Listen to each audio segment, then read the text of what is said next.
I get a knock at the door, and here, two guys in a suit. I'm from the FBI. The first thing I have to say is, what took you guys so long? I told them the truth. I was going to make my own IED, and I was going to set across the Islamic Center over in a bank's parking lot, and I was going to dial it in and just watch the show.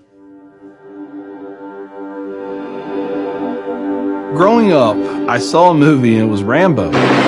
Rambo was tough, respected. He had intestinal fortitude. I said, that's what I want to do. I went off and joined the Marine Corps. I wanted the action. The first time I got shot at, I remember looking at my watch and I says, man, this time last year I was in English class. I fought several times in the Middle East, Desert Shield, Desert Storm, South America, Philippines, Somalia. I think the worst things that I have seen is dead children. I had to suck it up. I had to be there for my guys. Each one of those teardrops stands for a confirmed kill. I stopped adding after 26. Where I was taught, Marine Corps, just own it and then let it go. But there comes a time when there's too much of that, and you can't turn it off anymore. I want you to give me a window into your state of mind at that time.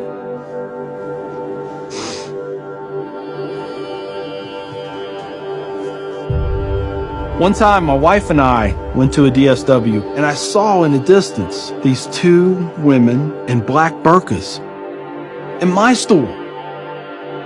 I cried as I prayed for enough strength to go over there and break both their necks. I was just angry. I was just full of hate, and it just fed off itself. At that point, I was drinking a half-gallon of vodka every 2 days. I had devised a plan, create my own IED, homemade bomb, and I was going to set it off right outside the Muncie Islamic Center. 200 plus killed or injured. That was the plan. I saw an opportunity to do one last thing for my country. This was my rationale. I knew I would end up in a federal prison with a needle in my arm. I didn't care. My hatred of Islam. It was the only thing that was keeping me alive. So one day my daughter comes home, second grade maybe. She was telling me about this little boy who sat across from her. His mom came to get him. She said she had scarves on her, and she had a dress all the way down to her feet, and you couldn't see her on nothing but her eyeballs. At that point I snapped. Started spewing things out of my mouth that should never be said in front of children or anything. She didn't say anything. It was the look on her face. I remember my daughter looking at me like I was absolutely the craziest person on the face of the earth. She was my little buddy. She used to say we were road dogs. I know I saw it in her eyes. I made her question that love. And that's when a light bulb came on. I decided to give the people of this community one more chance. So I went to the Islamic Center, see a gentleman in the shoe room taking off his shoes. He looks at me and he smiles. He said, "Can I help you?" And I said, "Yeah, I want you to teach me about Islam." So he went and he gave me a Quran. "Read this. Come back when you have questions." So I did. And I would see things in the book. I'd be like, there it is. I got them right there. Explain that to me. And they would. This was a kind of awakening. Long story short, 8 weeks after that first day I stepped into the Islamic Center, I became a Muslim.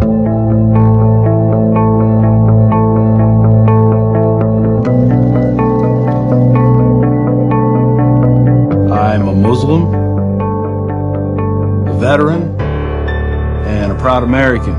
I had learned that I was completely wrong about everything that I felt.